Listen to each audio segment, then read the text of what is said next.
Hello friends, welcome to my channel. Hope आप सभी अच्छे होंगे, घर में होंगे और सुरक्षित होंगे। तो जैसा कि मैं कहा था कि मैं बेसिक्स ऑफ कीबोर्ड पार्ट 3 बहुत ही जल्द इसका वीडियो बनाऊंगा।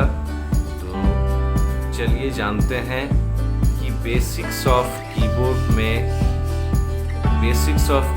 पार्ट 3 में क्या क्या है। बेसिक्स ऑफ कीबोर्ड पार्ट 3 में मैं 3 चीज़ें बताऊंगा। नंबर 1, स्केल के बारे में और स्केल का डेफिनेशन। नंबर 2, कितने तरह के स्वर्स होते हैं, हाउ मेनी टाइप्स ऑफ स्वराज और how many types of notes. Third, how many octaves are there. ठीक है, ये 3 चीज़ें मैं बताऊंगा और आप सभी इस डेफिनेशंस को मैं जो भी बता रहा हूँ आप अच्छे से अपने नोटबुक पे नोट कर लें। तो चलिए स्टार्ट करते हैं basics of keyboard part 3। Hello friends, welcome to my channel. आप सभी अच्छे होंगे, घर में होंगे और सुरक्षित होंगे। तो जैसा कि मैं कहा था कि मैं बेसिक्स ऑफ कीबोर्ड पार्ट 3 बहुत ही जल्द इसका वीडियो बनाऊंगा। तो चलिए जानते हैं कि बेसिक्स ऑफ कीबोर्ड पार्ट 3 में क्या क्या है। बेसिक्स ऑफ कीबोर्ड पार्ट 3 में मैं 3 चीज़ें बताऊंगा। नंबर 1, स्केल के बारे में और स्केल का डेफिनेशन। नंबर 2, कितने तरह के स्वर्स होते हैं, हाउ मेनी टाइप्स ऑफ स्वराज और how many types of notes. Third, how many octaves are there. ठीक है, ये 3 चीज़ें मैं बताऊंगा और आप सभी इस डेफिनेशंस को मैं जो भी बता रहा हूँ आप अच्छे से अपने नोटबुक पे नोट कर लें। तो चलिए स्टार्ट करते हैं basics of keyboard part 3। Okay friends, तो चलिए मैं बताने जा रहा हूँ बेसिक्स ऑफ कीबोर्ड पार्ट 3। सबसे पहला है scale. What is scale? A scale consist of 2 full tone then 1 semitone then after again with 3 full tone. ठीक है, अब आपके मन में क्वेश्चन आ रहा होगा कि ये 2 फुल टोन क्या है और ये सेमीटोन क्या है और फिर से ये फुल टोन क्या है, means then after again with 3 full tone. ये आपको नहीं समझ में आ रहा होगा। ये आप जो सी देख रहे हैं आपके कीबोर्ड में, जो सबसे पहला नोट है जहाँ से कीबोर्ड का कीज स्टार्ट हो रहा है वो सी नोट से स्टार्ट कर हो रहा है, उसे हम लोग रूट नोट भी कहते हैं। तो वाइट नोट जो है मतलब सी, ये हाफ नोट हुआ और ये सी शार्प ये भी हाफ नोट हुआ। अब ये दोनों को अगर हम लोग मिला देते हैं, ऐड अगर हम लोग करते हैं तो ये एक फुल टोन बनता है। तो मैं यहाँ पर क्या लिखा हूँ, 2 फुल टोन। इट मीन्स कैसे होगा अब 2 फुल टोन? ये C and C sharp 1 full tone, D and D sharp 2 full tone. तो 2 फुल टोन हो गया। उसके बाद 1 सेमीटोन। 1 सेमीटोन क्या है? ये ई, ये सेमीटोन है क्योंकि ई के बाद कोई शार्प नहीं है, देखिए।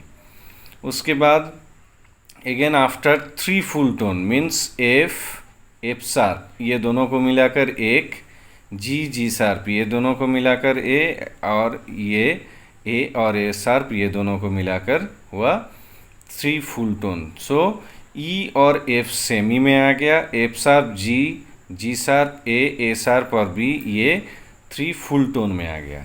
ठीक है, होप आप लोगों को समझ में आया होगा। उसके बाद मैं बताऊंगा how many notes are there in one scale. एक स्केल में कितने नोट्स होते हैं, तो 12 नोट्स आप यहाँ पर आप लोगों को दिख रहा होगा। 1 2 3 4 5 6 7 8 9 10 11 12। तो एक स्केल में 12 नोट्स होता है। अब ये जो 12 नोट्स है, ये 12 नोट्स डिवाइडेड है। इस 12 नोट्स में से 7 नोट्स जो है वो नेचुरल नोट्स उसको कहते हैं, मीन्स शुद्ध स्वर, और 5 नोट्स जो है उसको मॉडिफाइड नोट्स या विकृत स्वर कहते हैं।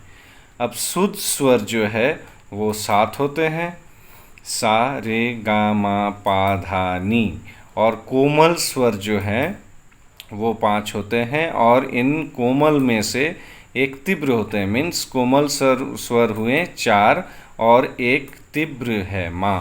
तो रे गा मा धा नी, रे कोमल हुआ, गा कोमल हुआ, मा को हम लोग तीव्र मा कहते हैं, धा का ये धा कोमल हुआ और ये नी कोमल हुआ। अब फ्रेंड्स, ये कोमल स्वर पहचानने का तरीका है, रे के नीचे अगर अंडरलाइन है तो ये कोमल स्वर है, गा के नीचे अगर अंडरलाइन है तो ये कोमल स्वर है, मा के नीचे अगर ये ऐसा हाइफन है तो ये तीव्र मा है, धा के नीचे अगर अंडरलाइन है तो ये कोमल धा है, नी के नीचे अगर अंडरलाइन है तो ये कोमल नी है। बट यहाँ पर आप देख रहे होंगे कि कहीं पर कोई अंडरलाइन या कुछ भी नहीं है। इससे हम लोग समझते हैं कि ये शुद्ध स्वर है, और ये जिस नोट के लिखने के बाद अंडरलाइन करते हैं, अगर अंडरलाइन दिखा तो वो कोमल स्वर होगा।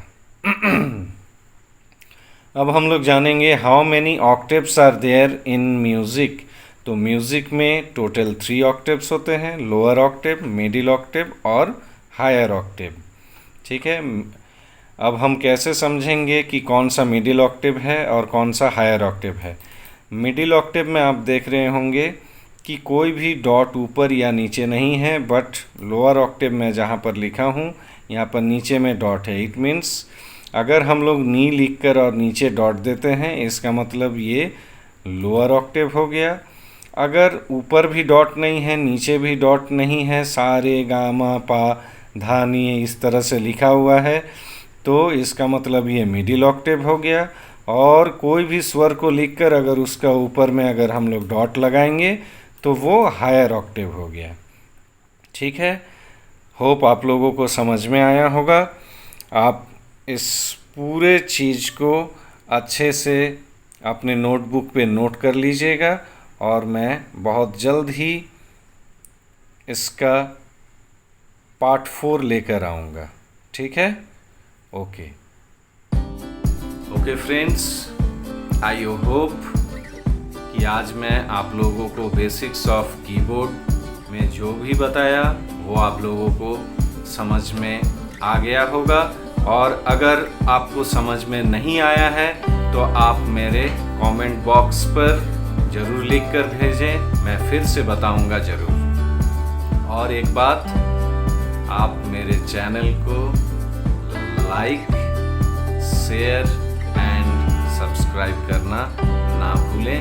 और फिर से मैं रिपीट कर रहा हूँ, इफ़ यू आर इंटरेस्टेड, अगर आप इच्छुक हैं ऑनलाइन क्लासेस के लिए, तो मेरे व्हाट्सएप नंबर पर कांटेक्ट कीजिए। ओके, बाय, मिलते हैं अगले वीडियो लेसन 4 के साथ।